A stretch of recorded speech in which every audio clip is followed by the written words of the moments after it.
seasons in now. What is this experience at this point? It's like it's graduated from being part of this huge cultural phenomenon of a film now to a new cultural phenomenon of a series. What is it like for you now? How has it changed? How has it grown? Well, it's listen, it's beyond expectations how well Cobra Kai has done and is continuing to do. We start season 3 September 3rd. We start shooting. Haven't read anything yet.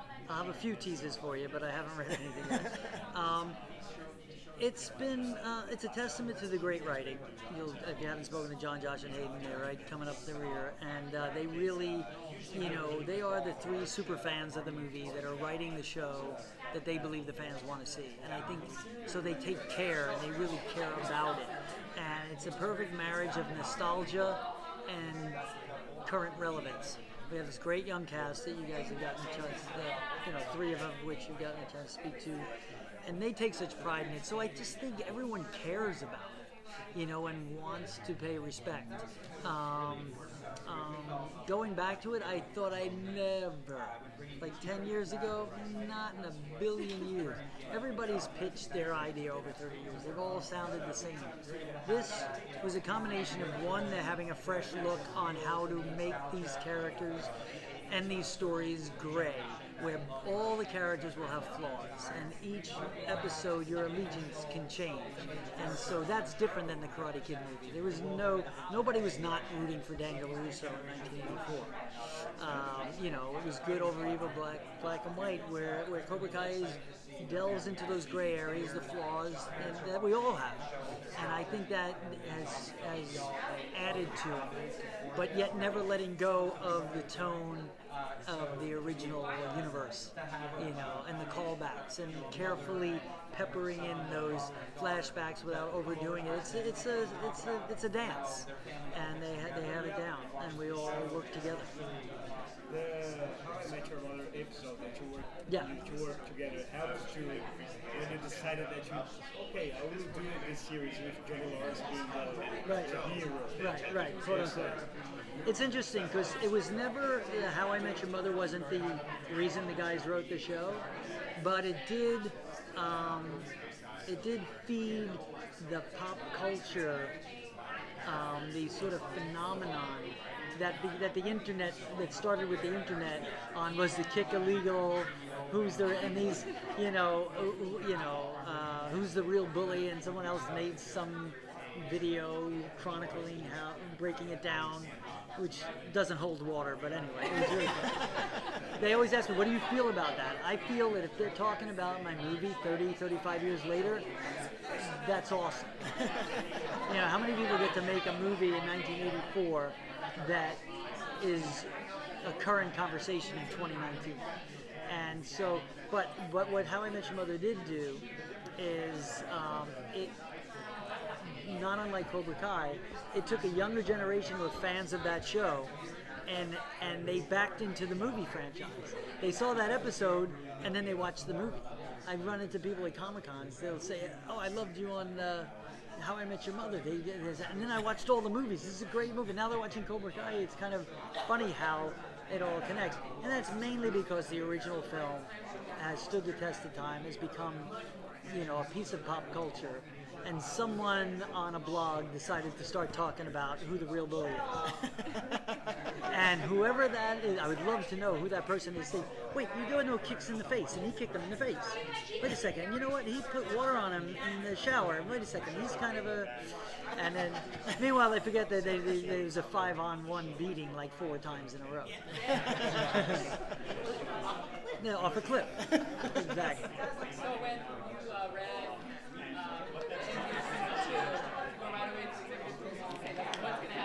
yeah. Well, one of the things, as an actor, I was concerned at one point with how Daniel responded to Robbie, Johnny's son, and I wanted to make sure, because in a knee jerk he was pretty aggressive to him, and I think Ralph.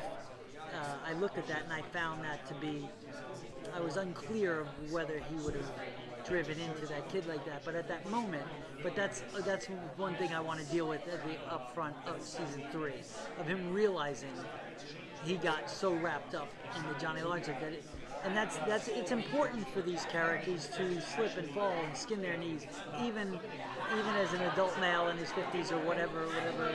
LaRusso's ageless, but it's important to keep the show going and to fall and get back up. It's but yeah, I have certain things that are happening. I know we dive into the origins of Miyagi-Do and Cobra Kai.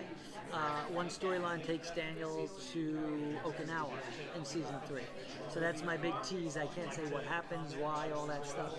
But I'm excited about that because that taps into any element of Karate Kid Part 2 or him going there with Miyagi. And then maybe his time there, he will educate or learn about something that none of us knew about that we could bring forward in the story. So that's exciting, and I haven't read the script yet.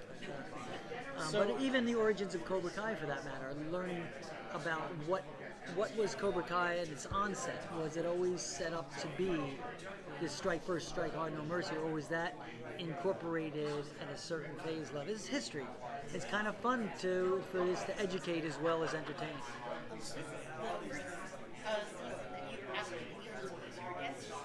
A little bit. Was that fun to bring back? Did you have to help William? I gotta say, William, no, not at all. He was pretty damn good, and we were, and it was very casual. Yeah, salsa dancing, right? I was like, oh my god. I mean, Dancing with the Stars, I had a week to practice it. This I had about 15 minutes. we were our shooting schedule and our budgets keep us running, but yeah, it was fun, and I just did it playfully. We wanted him to be good at it, but not like ballroom style, because we've seen LaRusso dance in Karate Kid Part 2. He danced with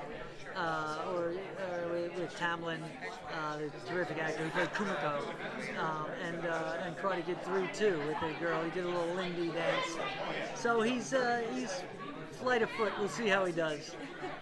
So who's made the call to Elizabeth Shue to invite her over? I think everyone has spoken. I haven't spoken because it's, they're trying to figure out what that is, and obviously that's the elephant in the room. Everybody wants to know. I call it, it's important that it's, one, we have to see if she wants. I know she likes the show, and she commented on how well done it is. It's a matter of how it fits in, whether it's a simple one-off little scene, or does it become part of a story, or does it become part of a story arc?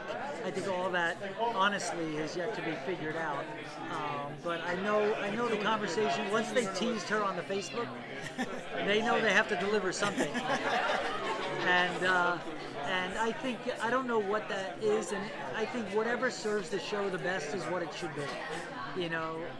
They've done a very good job of not overstaying their welcome in certain areas, and those Easter eggs and little special moments. So it'll be, I'm as excited as you are, as well as some of the other characters that are going to be brought back.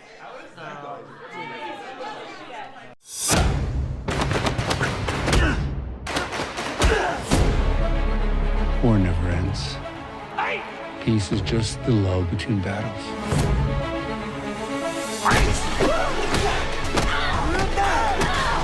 The real story's only just begun.